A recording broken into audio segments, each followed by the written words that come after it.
দর্শক, দেশের বিভিন্ন স্থানে ধর্ষণের ঘটনায় জড়িতদের শাস্তির দাবিতে বিক্ষোভ মিছিল ও প্রতিবাদ সমাবেশ অনুষ্ঠিত হয়েছে। প্রতিনিধিদের পাঠানো তথ্য ও ছবিতে দেখুন ডেস্ক রিপোর্ট। সারা দেশে ধর্ষণ, সহিংসতা, নিপীড়ন, হেনস্থা ও আইনশৃঙ্খলা পরিস্থিতির অবনতির প্রতিবাদে ঢাকার সাভারে বিক্ষোভ মিছিল ও প্রতিবাদ সমাবেশ করেছে বিভিন্ন স্কুল ও কলেজের শিক্ষার্থীরা। সোমবার সকালে সাভার বিশ্ববিদ্যালয় কলেজ ছাত্রদলের আয়োজনে শহীদ মারুফ চত্বরে বিক্ষোভ মিছিল ও প্রতিবাদ সমাবেশ অনুষ্ঠিত হয়।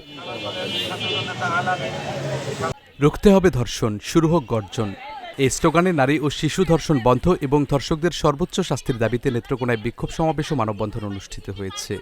সোমবার দুপুরে জেলা প্রেস ক্লাবের সামনে শিক্ষার্থীদের আয়োজনে মানববন্ধন অনুষ্ঠিত হয়।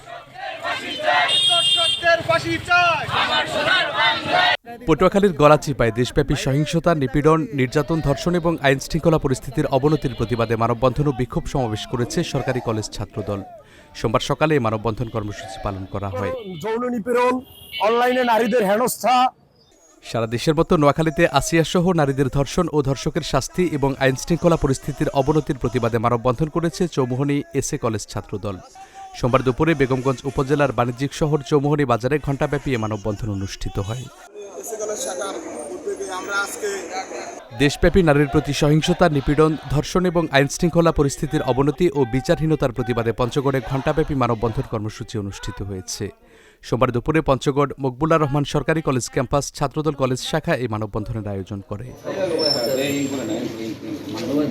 ঢাকার ধামরাইয়ে Ataur Rahman Khan school and college ও কুশুরা নবযুগ ডিগ্রি কলেজের শিক্ষার্থীরা নারীদের বিরুদ্ধে সহিংসতা, নিপীড়ন, ধর্ষণ এবং সার্বিক আইনশৃঙ্খলা পরিস্থিতির অবনতির প্রতিবাদে মানববন্ধন করেছেন।